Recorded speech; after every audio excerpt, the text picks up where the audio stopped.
새해 들어 글로벌 증시 가운데 중국 증시가 가장 고전하고 있다는 얘기들이 들리고 있습니다.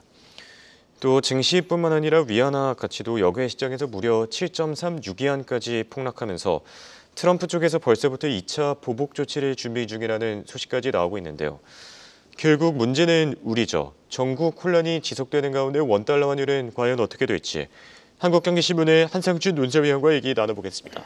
안녕하십니까? 네, 안녕하십니까? 자, 우선 미국 증시 얘기를 잠시 해보면요. 지난 주말 사이에 또 반등을 해줬는데 이 반등을 놓고 시각이 엇갈리고 있지 않습니까? 네, 이번 주 일정들이 상당히 많아요. 예. 그래서 CES 전시회도 있고, 그리고 전미경제학회, 미국경제학회라고 이렇게 표시하는 데 있는데요. 예. 미국경제학회의 내용들을 보면 역시 트럼프를 집권 2기를 보는 시각이 상당히 좀 다릅니다. 세계적인 석학들이다 이렇게 이제 오셔서 예. 그해의 그 미국의 경제 정책이라든가 이런 거를 총괄적으로 보고 있습니다는 올해는 사실 달러라든가 또 미국의 그 페드의 금리 인하 문제라든가 예. 그리고 물가 문제라든가 특히 물가 문제를 많이 지적하는데요. 그렇죠. 물가 문제 이런 문제에 대해서 이 석학들이 제각각 이렇게 이제 보고 있기 때문에 사실 그 얼만큼 그것이 전미경제학회가 이 혼란스러운 투자자한테 그 방향성을 제시할까 하는 측면에서는 상당히 좀 이렇게 결론을 맺기가 상당히 어렵습니다. 그런 것이 이제 트럼프 집권 2기에 여러 다양한 정책 변화가 있지 않겠느냐 하는 이런 측면을 예상해 볼 수가 있는데요. 예. 사실 우리 측면에서도 지금 가장 관심이 되는 게 역시 변수 중에서는 환율 문제가 가장 관심이 그렇죠. 되지 않습니까? 지난 주말에도 우리가 전국이 혼란이 이렇게 지속되면 국가 신용등급 문제라든가 이런 게 걸릴 수 있기 때문에 좀 이렇게 전국 혼란 문제를 좀 마무리 짓자 하는 쪽에 방송을 해서 사실 그 다행스럽게 코스피가 한 42포인트 이상 이렇게 올라갔죠. 그렇죠. 이번 주에도 좀 그런 쪽을 좀 가닥을 잡았으면 바랍니다. 국민의 한산업 입장에서는 언제까지 이게 전국 혼란이 계속돼서 사실은 정치권의 갈등에 의해서 국민들이 이렇게 혼란스러운 부담을 되는 이런 사태는 좀 막아야 되지 않겠느냐 하는 생각이 듭니다. 그런 예. 것만 정리되면 한국의 펀더멘털이 괜찮기 때문에 사실 우리나라는 다시 한번 반등할 수 있는 계기가 되지 않느냐 하는데요. 맞습니다. 지난 주말에 사실 홍영과랑 같이 행사에 다녀오면서 거리를 보면서 예. 사실 너무나 갈려 있기 때문에 제가 그 말씀을 좀 특별히 알겠습니다. 방송에서 먼저 말씀드립니다. 일단은 그 3대 지수 우리 캐서분이 발빠르게 했습니다는 나스닥 지수를 중심으로 반등에 성공했죠. 예. 근데 이 반등을 보는 시각이 좀 데드캣 파운드냐 이런 얘기가 좀 그래서 데드캣 파운드는 뭐 시청자 여러분이 잘 아실 거라고 생각하고요. 본격적인 조정을 위한 일시 반등이다 하는 측면.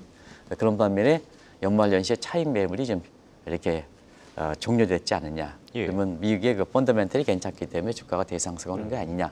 어느 쪽으로 전력 갈려 있다. 이렇게 이제 보시면 되겠습니다. 그리고 이제 산타랠리에 대해서 예. 홍콩에 이렇게 오기석 같이 이렇게 대표 오기석 있으시죠? 대표랑 예. 같이 얘기했는데요. 그걸 좀 정리해서 한번 말씀드리겠습니다. 예.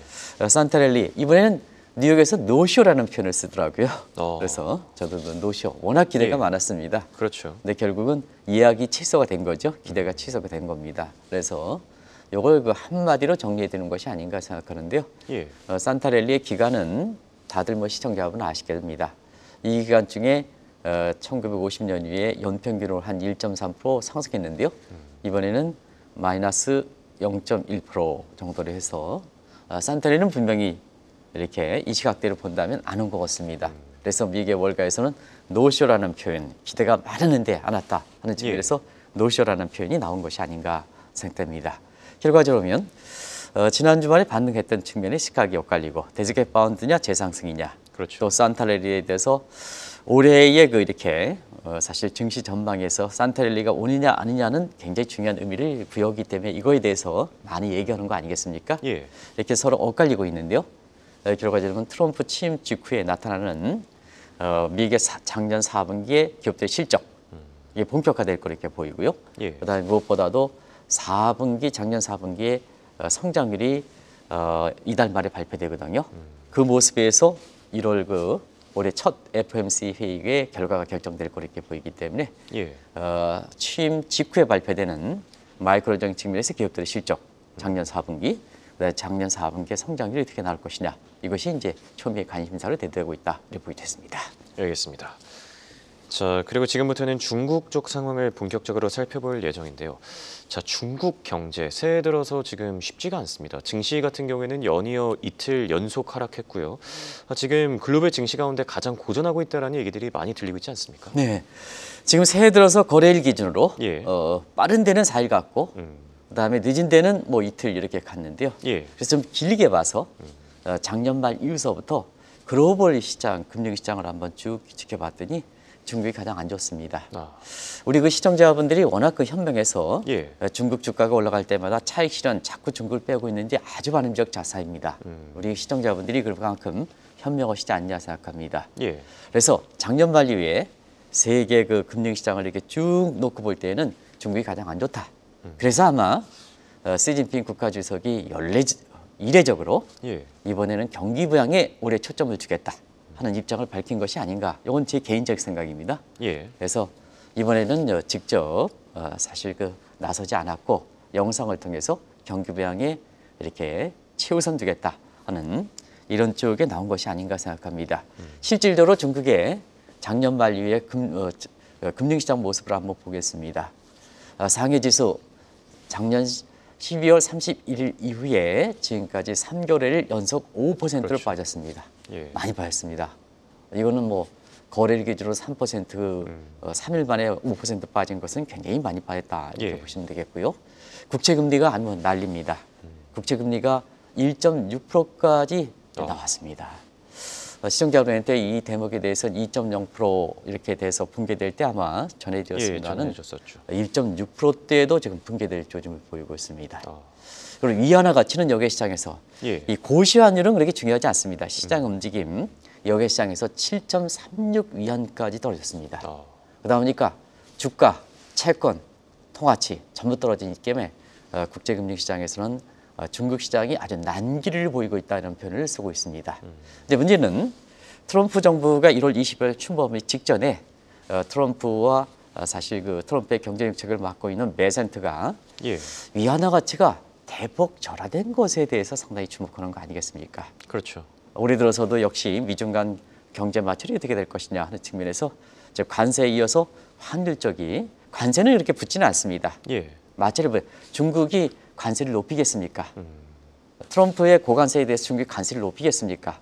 그래서 환율 전쟁 쪽에 주목되는 거거든요. 이 대응적인 측면에서 그런 측면에서 위안화 가치가 7.36까지 가니까 굉장히 미국 입장에서도 바짝 긴장하고 있다 이렇게 보시면 되겠습니다. 네. 말씀해 주신 것처럼 새해 들어서 지금 위안화 가치가 너무나도 빠르게 평가 절하되고 있는데요. 이건 어떻게 봐야 되겠습니까? 네, 요거는 이제 이렇게 시청자 여러분께 이해를 돕기 위해서 예. 자막을 반복해서 나왔습니다. 그걸 양해를 구하고 제가 자막을 구하겠습니다. 그리고 알겠습니다. 새로운 내용을 좀 말씀드리겠습니다. 예. 이건 시청자 여러분한테 반복해서 말씀드린 겁니다. 위안화 가치가 왜 이렇게 빠르게 절하시킬까 하면 트럼프가 취해오는 고관세 정책은 대표적인 가격 할증 근린 궁핍화 정책입니다. 근린 궁핍화라는 것은 이웃을 어렵게 하는 정책입니다. 예. 그런데 사실 가격 할증 정책이기 때문에 여기에 무력화시키는 방법은 가격 할인 정책이죠. 이게 위안화 약세다 이렇게 보겠습니다. 그래서 위안화 약세가 여객 시장이 하지만 7.36까지 이렇게 빠르게 절하시키고 있다. 그러면 중개 의도와 관계없이 이걸 당하는 예. 트럼프라든가 베센트 입장에서는 여기에 주목할 수밖에 없다 이렇게 보겠습니다. 그렇죠. 자, 과거의 경험과 그다음에 트럼프가 당선된 이후에 중국의 추가 관세 10에서 20% 때렸다는 것을 잘 아실 겁니다. 그러면 과거의 모습과 지금 위안화 평가절을 7.36으로 됐을 때 얼마큼 무력화시킬까 하는 것을 지금부터 계산해 드리겠습니다. 예. 자막을 돌려서 집권 1기 때를 한번 보겠습니다. 집권 2기 때는 위안화 가치를 11% 절하시켰습니다. 그러면 트럼프가 1기 때에 추진했던 관세 인상분의 70%를 상쇄시켰습니다. 성공시킨 작품이죠. 예. 그러면 작년 11월 6일 날 당선이 확정될 때가 11월 6일 날 이후에 중개에 대해서 관세를 10에서 20% 추가 관세를 때렸습니다. 그러면 지금 그때 당시에 중개 위안화가 7.0 위안입니다. 예. 지금 7.36 위안입니다. 한번 때려보십시오. 벌써부터 한 6%를 절하시킨 거로 나오고 있습니다. 그렇죠. 가격 할인 정책은 가격 정책은 바로 효과가 나옵니다. 물량 대책은 시간을 갖고 지연시키면은 경제학 공부하시는 분은 아시겠습니다는 예. 가격과 물량은 어떻게 차이냐. 제이콥 이펙트 때문에 사실 가격을 할인해서 바로 우역 흑자가 되는 게 아니라 물량은 늦게 반영하니까 초기 단계는 가격 수출 단가 떨어지는 것 부분에 대해서 물량은 그대로 있으니까는 자 단가 떨어졌죠? 물량은 예. 그대로 있죠? P 곱하기 Q. 이게 무역액이 되죠? 이게 마이너스가 되지 않습니까? 그래서 그렇죠. 제이콥 이펙트가 초기 단계에서는 마이너스로 되는 겁니다. 시간을 갖고 물량이 따라오면 흑자로 돌아서는 거거든요. 그러면 지금 차원에서 보면 가격 정책은 바로 나온다는 측면에서 보면 위안화가 6% 절하. 자, 중국이 트럼프가 10에서 2%, 20% 고관세니까 예. 사실 거의 10% 대비해서는 거의 무력화시켰다는 얘기죠.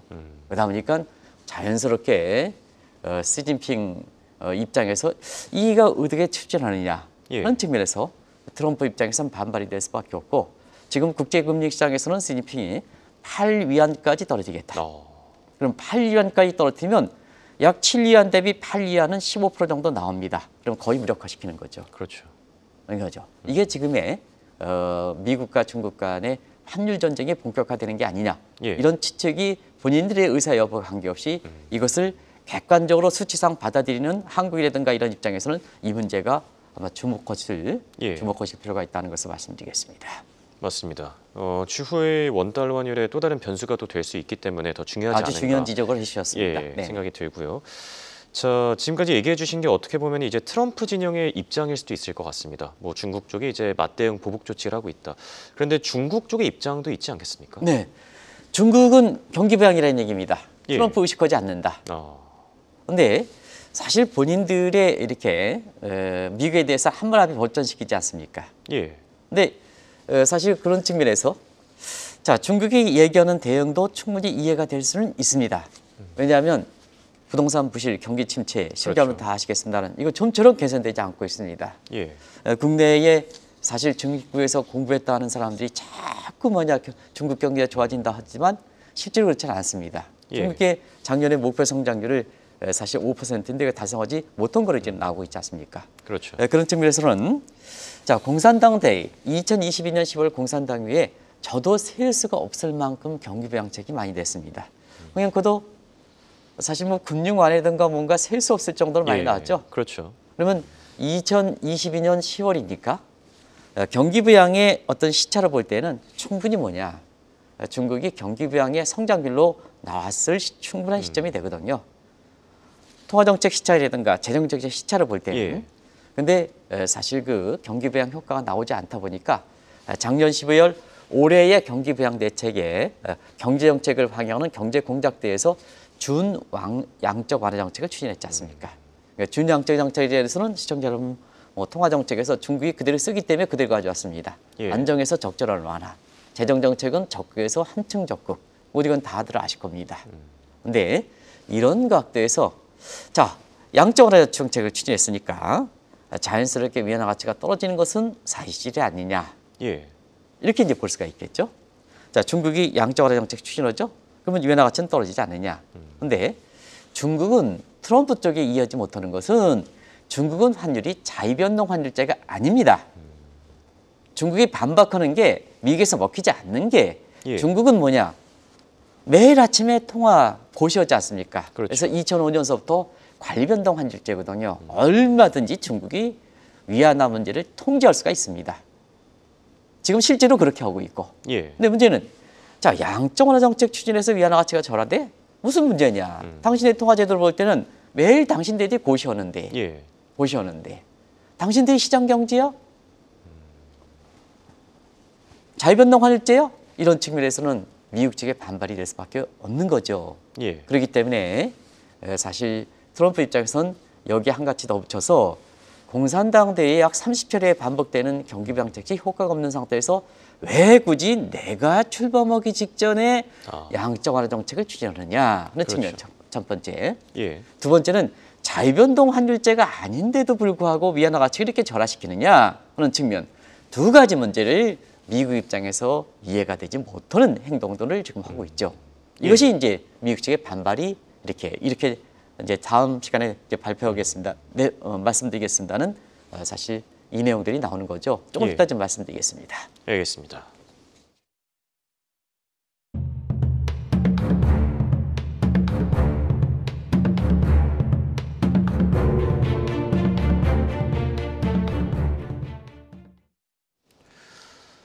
자, 그리고 미중 간의 갈등을 얘기할 때 저희가 또 국채를 빼놓을 수가 없죠. 이 국채 매각 속도, 미국을 계속해서 어렵게 만들고 있지 않습니까? 네, 사실은 그 중국이 미국 경제가 어려울 때마다 예. 국채 가지고 미국 입장에서는 장난쳤습니다. 음, 중국 입장에서는 사실 뭐 나름대로 의도가 있습니다는 예. 그걸 한번 보겠습니다. 자, 2004년에 당시에 그린스펀 의장이 페드 의장이었습니다. 연준이 2004년 이에 부동산 거품을 방지하기 위해서 금리를 올렸습니다. 그런데 중국이 미국의 국채를 매입을 했거든요. 그러다 보니까 시청자 여러분, 중국의 국채를 매입하다 보니까 예. 자, 금리 인상, 거품을 방지하기 위해서 금리 인상했던 부분을 무력화시켰던 거죠. 왜 그러냐? 대거 국채 매입하니까 국채 가격이 올라가고 국채 금리는 떨어졌죠. 예. 그러다 보니까 뭐냐? 거품이 더 심화됐죠. 거품이 심화되니까 결과적으로 보면 2008년 서브프라임 모기지론 사태, 2009년 리먼 사태, 그래서 금리위기가 발생했던 큰 요인입니다. 예. 이런 게 2004년에 미국 경제가 어려울 때, 부동산 거품이 심해질 때 그 거품을 더 조작시켜서 미국 경제에선 치욕적이라 하는 금융위기가 발생했죠. 그 이후에 국가신용등급도 S&P로부터 한 등급 강등당했지 그렇죠. 않습니까? 예. 이 수모를 당한 상태죠. 그런 상태에서 자, 지난 9월 이후에 작년 9월 이후에 연준이 기준금리를 100bp 올렸습니다. 근데 이번엔 거꾸로 미국의 국채를 대거 매도하고 있습니다. 예. 그래서 미국의 국채 금리가 100bp 올라가는데요. 그 메커니즘은 시청자 여러분 다시 한번 말씀드리겠습니다. 자, 미국 국채 매각하면 미국의 국채 금리가 올라가겠죠. 왜냐? 유통시장에서 국채 유통 물량이 많이 나오니까 가격이 떨어지고 반비례 관계에 있는 국채 금리는 올라가겠죠. 그렇죠. 그래서 달러 강세가 되죠. 달러 강세되니까 위안화는 절하지 되는 거 아니겠습니까? 예. 그러다 보니까 이 절하가 되는 것이 결국 트럼프의 고관세도 앞서 말씀드렸같이 벌써 한 6% 고관세 때린 부분을 무력화시키고 있지 않습니까? 예. 8 이하까지 하면 거의 무력화시키지 않습니까? 이게 의도지 않느냐 하는 것을 데리거든요. 예. 그래서 지금은 트럼프의 직전까지 지금 작년 말 파악은 한 7,300억까지 줄인 거로 나오고 있습니다. 이게 1조 3천까지 있었거든요. 예. 근데 트럼프 직전 1월 20일 며칠 남았습니까? 이때까지는 7천억 달러로 줄이겠다. 굉장히 빠른 속도죠. 그렇죠. 그러면 달러 강세폭, 그다음에 위안화 약세폭, 그리고 시청자 여러분 국채금리 지난 주말에 다시 4.6% 다시 예. 돌파했지 않습니까? 특이하게 국채 수급이라든가 이런 측면에 아무런 요인도 없었거든요. 경제지표 발표도 없었는데 국채금리는 4.5에서 4.6으로 그대로 올라갔지 않습니까? 예. 이것이 바로 국제시장에 나타나는 문제다. 그래서 사실 중국이 위안화 절하에 대해서 나름대로 디펜스를 하고 있습니다는 과거에 너네들이 2004년에 어려울 때도 미국 경제를 금융위기를 발생시켰고 예. 이번에도 트럼프 입장에서는 고관세 때리는 부분에 대해서도 국채 매각을 통해서 이렇게 달러 강세, 위안화 약세를 하다 보니까 미국 입장에서는 상당히 오해를 불러일으킬 수밖에 없다 하는 것을 말씀드리겠습니다. 알겠습니다. 자, 지금 화면에서도 나가고 있는데 이제 10년물 국채 금리 같은 경우에는 뭐 4.6%에서 거래된 점 확인할 수가 있는데요. 자, 이렇게 미국이 국채 금리가 계속 오를 경우에 트럼프 진영에서도 부담을 계속 느낄 수밖에 없지 않겠습니까? 네, 트럼프뿐만 아니라 친중 성격을 갖고 있는 일론 머스크도 부담을 느끼고 있다 이런 얘기를 지금 예. 전해지고 있습니다. 아, 왜 그러냐면 미국의 국채 금리가 상승하면 예. 트럼프 트레이드의 상징격에 해당되는 것이 사실 직격탄을 맞지 않습니까? 그렇죠. 뭐 시청자 여러분 아시겠으면 그것이 비트코인이든 사실 테슬라든 테슬라도 벌써 작년 말 이후에 지난 주말에도 오르긴 했습니다는 가격이 많이 떨어졌죠. 예. 그래서 직격탄이 되기 때문에 이것이 사실 트럼프와 너지의 경제 효율 기구의 수장인 이렇게 일론 머스크 입장에서 부담이 되고 있는 상황이다 이렇게 볼 수 있습니다. 그러다 예. 보니까 2차 보복이 될 수밖에 없죠. 그런 측면에서 시청자 여러분 아시겠습니다는 또 하나의 첫 실현이 디폴트 위험이죠. 그래서 지금의 연방부채 36조 달러가 거의 다 쓴 것 같습니다. 1월 20일 취임식 전후에서 도달할 것 같습니다. 그런데 이런 상황에서 국채금리가 올라가면 사실은 테크니컬 디폴트의 상황적인 측면에서 6월 말에 엑스데이트가 국채금리가 더 올라가면 이게 빨라진다는 얘기입니다. 빨라진다는 얘기입니다. 예. 이런 것이 이제 트럼프 입장에서 굉장히 이렇게 부담이 될 수밖에 없다. 그래서 여러 가지 상황상 그렇습니다. 항상 그렇지 않습니까? 시청자분이 지금 홍앵커랑 저랑 이렇게 아무런 관계없이 방송을 하고 있습니다는 시국에 따라서는 지금 홍앵커가 지금 이렇게 검은색을 입은 것이 예. 굉장히 중압감을 많이 들 수가 있거든요. 그래서 뭐든지 객관적으로 흘러간다 하더라도 지금의 상황에 따라서 예. 굉장히 오해를 많이 불러일으킨다는 얘기입니다. 그렇죠.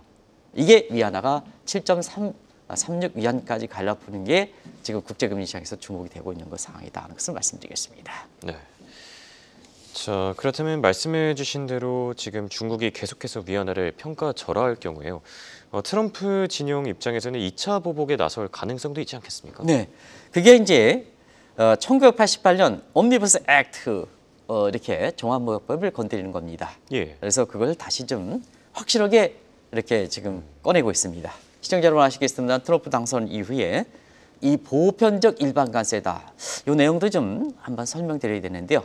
이게 이제 보복관세의 근거가 되는 요법입니다. 이게 벌써부터 1980년 종합무역법에 근거를 두고 있거든요. 예. 자, 위안화 절약할 때 사실은 지금은 환율 보고서 할 때는 2015년 베넷 해치 카퍼 방식, 한 해 무역 수지 흑자가 200달러 이상 그 기억나시죠? 경상수지 흑자가 GDP의 3%, 외환 개입이 연간에 2% 이거 이제 들어가는데요. 이거 폐지하고 1988년 거로 들어간다. 그러면 1988년은 뭐냐? 시청자 여러분 이때 당시에 한국이 1990년대 공포가 있습니다. 그냥 무역 적자만 기록하면 환율 조작으로 때립니다. 그렇게 근거가 없습니다. 예. 이게 1990년대 공포거든요.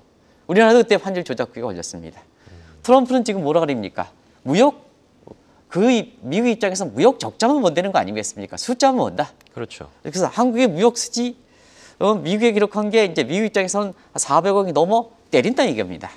뭐로? 환율 조작구로 때린다는 얘기입니다. 그러면 환율 조작구에 때면 수포 301조에 부과되거든요. 예. 그런 측면에서 이 문제는 아마 우리 입장에서도 또 전 세계 입장에서도 미국에 대해서 무역 흑자를 중심으로 해서 가장 주목되는 사항이다 하는 것을 말씀드리겠습니다. 알겠습니다. 자, 정리를 해보겠습니다. 미중 간의 이 갈등 속에서 중간자인 우리 입장, 그리고 앞으로 원달러 환율 변수까지 어떻게 보십니까? 네, 일단은 여러 가지로 애쓰는 가운데 예. 사실 최성목 대통령 권한대행, 그다음에 여기에 좀 이렇게 이창용 한은총재 정치와 경제 분리시키는 움직임은 굉장히 이렇게 다행한 일이다. 맞습니다. 이 방송을 통해서 계속해서 부각되고요. 예. 오늘 이렇게 아침에 연합뉴스 TV에서 최상목 이렇게 권한대행이 쭉 말라 있더라고요. 저도 이렇게 국장 시절부터 여러 가지 세미나도 같이 오고 그랬었는데요. 예. 쭉 말라 있더라고요. 국민들 입장에서는 좀 이런 것을 좀 한 번 정도는 좀 이렇게 사실 말문을 이기기가 어렵습니다는 사실 이것을 좀 적극적으로 좀 도와드려야 되지 않냐 하는 생각이 듭니다. 예. 이렇게 사실 그렇습니다. 그런 상태에서 지금 가장 우리가 주목되는 사항이 이 대목이 장가될 때는 국가 신용 등급이 떨어지는 문제가 있지 않습니까? 그런 문제이기 때문에 지금 정치와 경제를 분리시켜주는 움직임이 굉장히 이렇게 주목되는데요. 왜 그럴까? 지금 환율적인 측면에서는 위안화가 7.36 위안 되면 원과 위안화의 관계가 지금 상관계에서 0.9거든요.